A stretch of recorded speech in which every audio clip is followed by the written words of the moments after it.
என்னோட பேர் ரோஷினி. நான் திருக்கலாப்பட்டி கிராமத்துலேருந்து வந்திருக்கோம். இன்னைக்கு மக்கள் எல்லாரும் சேர்ந்து கலெக்டர் கிட்ட எங்கள் ஊரில் இருக்க மதுபான கடையை எடுக்க சொல்லி மனு கொடுக்கறதுக்காக வந்திருக்கோம்.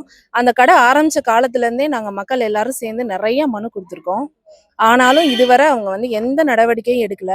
தயவு செஞ்சு இனிமேவாது இந்த ஆட்சியிலையாவது எங்களுக்கு அந்த மதுபான கடையை எடுத்து தரணும் அப்படின்னு சொல்லி கேட்டுக்கிறதுக்காக வந்திருக்கோம். கலெக்டர் கிட்ட நாங்கள் சொன்னதுக்கு அவங்களும் முறையான நடவடிக்கை எடுத்து நாங்கள் சீக்கிரமே உங்களுக்கு அந்த கடையை எடுத்து தரோம் அப்படின்னு சொல்லி நம்பிக்கை சொல்லியிருக்காங்க. நாங்கள் அதுக்காக வெயிட் பண்ணிட்டு இருக்கோம். நான் அந்த ஊரில் இருக்க பள்ளிக்கூடத்தில் 2 வருஷமா வேலை பார்த்துட்டு இருந்தேன். இடைநிலை ஆசிரியராக தான் வேலை பார்த்துட்டு இருந்தேன். மாணவர்களோட பையில நான் வேலை பார்க்கும்போதே அந்த பள்ளிக்கூடத்தில் மாணவர்களோட பையிலேயே மதுபானத்தை வாட்டர் கேனில் மிக்ஸ் பண்ணி கொண்டு வந்து நிறைய பசங்க அந்த மாதிரி கெட்டு போயிருக்காங்க. ஆசிரியர்கள் கேட்கும்போது என்ன சொல்றாங்கன்னா, மிரட்டுற தோணியில பேசுறாங்க. ஆசிரியர்கள் கிட்ட ஒரு பணிவு கிடையாது. மிரட்டுற தோணியிலே கேட்குறாங்க. சார் நாங்க அப்படிதான் இது பண்ணுவோம். என்ன சார்? அதாவது அவங்க கேட்கும்போதே என்ன சார் அப்படின்னு அப்படி ஒரு திமிரான தோரணையில கேட்குறாங்க.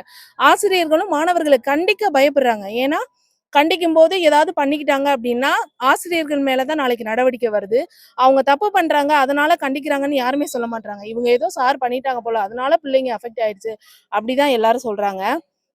தயவு செஞ்சு அந்த மதுபானை கடையை எடுங்க. இதனால நிறைய பசங்க என்ன பண்ணிட்டாங்கன்னா கெட்டு போயிட்டாங்க. எங்க ஊர்லயே கிட்டத்தட்ட 6-7 பசங்களுக்கு மேல இந்த மதுபான கடையினால பள்ளிக்கூடம் போகாம இடை நின்று ஊர்ல சும்மா சுத்திட்டு இருக்காங்க. அதை பார்க்கும்போதே ரொம்ப வேதனையா இருக்கு. நாங்க முதல்ல எல்லாம் இப்போ ஒரு 5-6 வருஷத்துக்கு முன்னாடி அந்த மதுபான கடை வர்றதுக்கு முன்னாடி தைரியமா நைட் ஒரு 10 மணிக்கு கூட எங்க ஊர்ல இருக்க பசங்களை கூப்பிட்டு ஒரு ஹெல்ப் கேட்க முடியும். தைரியமா வாங்கப்பா அப்படின்னா நம்பிக்கையோட சித்தி வாங்க வாங்க அப்படியெல்லாம் பசங்க உதவி பண்ணியிருக்காங்க. ஆனா இன்னைக்கு ஒரு 7 மணிக்கு மேல எங்களால வீட்டை விட்டே வெளியில போக முடியல. இப்போ எங்க வீட்டு பக்கத்துல இருக்க பசங்களா இருக்கட்டும், ஊருக்குள்ள இருக்க பசங்களாகட்டும், ஒரு எமர்ஜென்சி ஒரு ஹாஸ்பிட்டல் போகணும்னு ஒரு எமர்ஜென்சிக்கு ஒரு பசங்களை கூப்பிடணும் அப்படின்னா கூட ஐயோ அவங்க என்ன நிலைமையில இருப்பாங்களோ, நம்மளை ஒழுங்கா கூட்டிட்டு போயிருவாங்களா, நம்மளை இது பண்ணிடுவாங்களா அப்படின்ற நிலைமைக்கு பெண்களே என்ன பண்றோம்னா நைட்ல வண்டி எடுத்துட்டு போற சூழ்நிலை. ஒரு எமர்ஜென்சி கூட பசங்க யாரையுமே கூப்பிட முடியாம நாங்களே போற சூழ்நிலை இருக்கு. அது மட்டும் இல்லாம நைட்டு 10 மணி 11 மணிக்கெல்லாம் அந்த மதுபான கடையில இருந்து ஆளுங்க வந்துட்டே தான் இருக்காங்க. அது எந்த நேரம் ஓபன் பண்றாங்க, எந்த நேரம் க்ளோஸ்ல இருக்கு அது எதுவுமே தெரியல. 24 மணி நேரமும் இருக்காங்க. 24 மணி நேரமும் பசங்க குடிச்சிட்டே தான் திரியுறாங்க. காலையிலேயே பார்த்தா குடிச்சிட்டு இருக்காங்க. எப்படின்னே புரியல. அரசு சொல்றாங்க 18 வயசு கீழ இருக்க குழந்தைகளுக்கு நாங்க குடுக்கறது இல்ல அப்படின்றாங்க.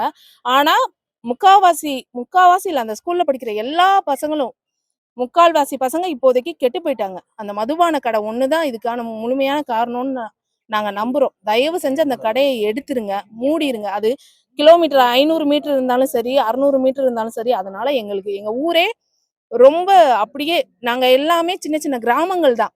ஒரு நகரத்தோட வளர்ச்சியே கிராமத்துல இருந்து தான் ஆரம்பிக்குதுன்றாங்க. ஆனா இப்ப கிராமத்தோட வளர்ச்சியே ஒண்ணுமே இல்லாம அப்படியே சுக்கு நூறா நொறுங்கி போய் கிடக்கு. தயவு செஞ்சு இந்த மதுபான கடை எங்களுக்கு வேண்டாம். தயவு செஞ்சு அதை அப்புறப்படுத்தி தருமாறு இந்த அரசு கிட்ட தாழ்மையோட கேட்டுக்கிறோம்.